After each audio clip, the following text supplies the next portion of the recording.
देशाचं कणखर नेतृत्व, भारताचे मजबूत इराद्याला पक्के आणि निर्णय घेणारे असे गृहमंत्री आदरणीय अमित भाई शाह, राज्याचे लाडके मुख्यमंत्री, या निवडणुकीची यशाची पताका ज्यांनी अमित भाईंच्या व्यूहरचनेनंतर ज्यांनी महाराष्ट्रामध्ये ज्याची अंमलबजावणी केली आणि महाराष्ट्रात भाजपाला दणदणीत यश मिळवून दिलं, ते आमचे लाडके देवाभाऊ देवेंद्रजी फडणवीस, आमचे प्रदेशचे कणखर अध्यक्ष, निर्णयक्षम अध्यक्ष चंद्रशेखर बावनकुळेजी आणि आमचे कार्याध्यक्ष रविभाऊ चव्हाण, पालकमंत्री सावेजी, मंचावर असले तमाम आमचे सर्व महाराष्ट्रातील नेते, पंकजाताई आहेत, दानवे आहेत, सन्मान्य बाकी आमदार आहेत, जिल्ह्यात ते 5ही आमदार आहेत, पदाधिकारी आहेत, भाजपाचे पदाधिकारी आहेत, या सर्वांचं जोरदार टाळ्यांनी नांदेडवासियांनी या ठिकाणी स्वागत करावं। आम्हा सर्वांसाठी हा क्षण आनंदाचा आहे। एकीकडे पहलगाममध्ये मृत्युमुखी पडलेल्या तमाम आमच्या नागरिकांचं, देशातल्या नागरिकांचं या ठिकाणी अतिरेक्यांनी गोळा घालून खात्मा केला, त्या सर्व आमच्या निष्पाप लोकांना आम्ही या ठिकाणी विनम्रपणे या ठिकाणी नतमस्तक होतो।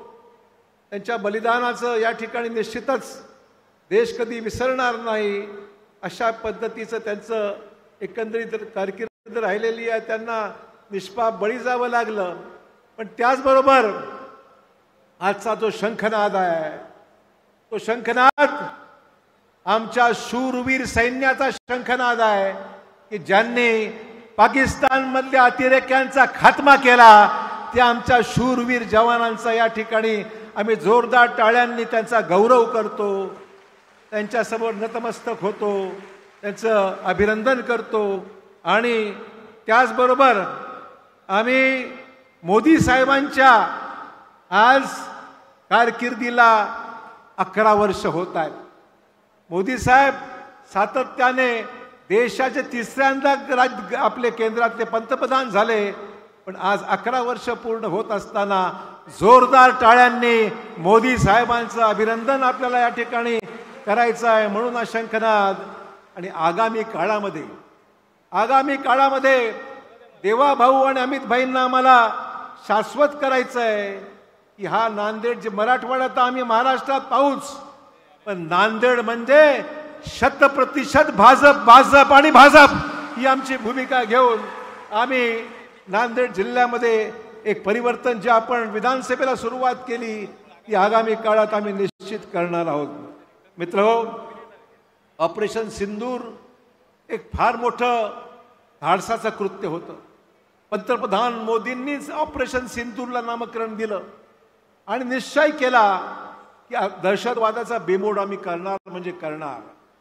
आम्ही यांचं अभिनंदन करतो की त्यांनी नक्षलवादांचं उच्चाटन करण्याचा निर्णय घेतला आणि धाडसी पाऊल टाकून महाराष्ट्राच्या सीमेलगत महाराष्ट्र आहे, छत्तीसगड आहे, मध्य प्रदेश आहे, ज्या ठिकाणी नक्षलवाद त्या ठिकाणी फोपावला, महाराष्ट्राच्या सीमेवरही फोपावला, त्या ठिकाणी त्याचा बिमोड केला आणि दाखवून दिलं की गांभीर्याने गृहमंत्री कशा पद्धतीने काम करतो हे त्याने दाखवून दिलेलं आहे।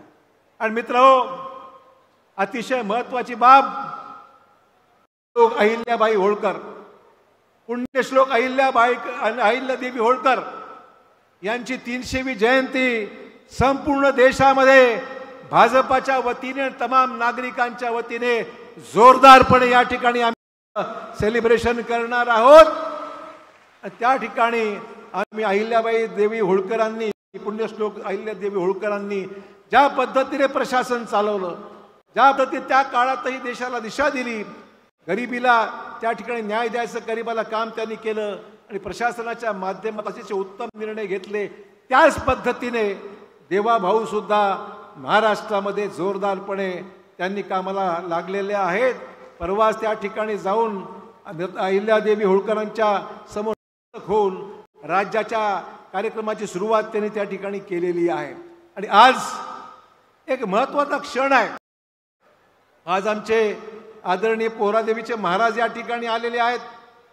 मला अभिनंदन करायचंय आमच्या देवाभाऊंचं, अमित भाईंचं, मोदी साहेबांचं की आज महाराज फक्त दैविक शक्ती आमची आहेच, पण सेवालाल महाराजांचं काम जे आगामी काळामध्ये पूर्ण करत आहेत. आणि पहिले मुख्यमंत्री, राज्याचे दुसरे मुख्यमंत्री आमचे वसंतराव नाईक साहेब सुद्धा जे या ठिकाणी पूर्ण तिकडे पुतळा जो झालेला आहे तो नांदेड महानगरपालिकेने आम्ही सुरुवात केली आणि त्याचे उद्घाटन आज आम्ही अमित भाईंच्या हस्ते या ठिकाणी केलेलं आहे.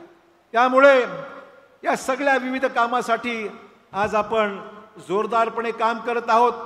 मराठवाड्याच्या गरजा फार मर्यादित आहेत.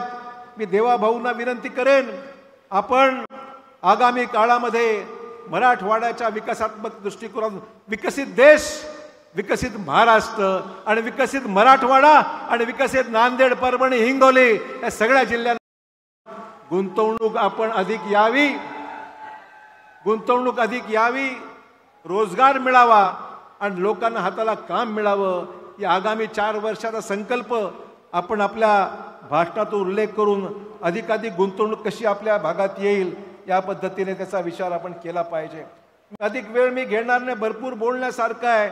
सिंचन आहे, शेती आहे, आरोग्य आहे, रेल्वेचा मोठा प्रश्न आहे. नांदेड फार काही नाही, नांदेड बिदर, नांदेड रेल्वे, नांदेड लातूर आमची बुलेट ट्रेन जर आगामी काळात येऊ शकली तर आम्हाला आनंदच होईल. परंतु हैदराबादकडे जाणारं आमचं जर स्वप्न जर आपण पूर्ण केलं तर हैदराबाद आणि मुंबईचा आमचा मार्ग जो आमचा आहे त्या द्रुतगती मार्गाला गती मिळाली तर मराठवाड्याला भरपूर काही दिल्यासारखं होईल. त्यांना आम्ही वेगळं देऊन निवेदन देणार आहोत आणि या सगळ्या कामाला निश्चितच आपण मोठ्या प्रमाणावर त्याला सगळ्या पद्धतीने कशी गती मिळेल. देवाभाऊंनी रोडमॅप आखलेला आहे. तो विकासाचा रोडमॅप आहे, महाराष्ट्राचा आहेच, पण महाराष्ट्रातल्या अविकसित भागाला न्याय देण्याचं काम आपलं सरकार, राज्यातलं महायुती सरकार आपण करत आहोत. मला मुद्दाम सांगितलं पाहिजे.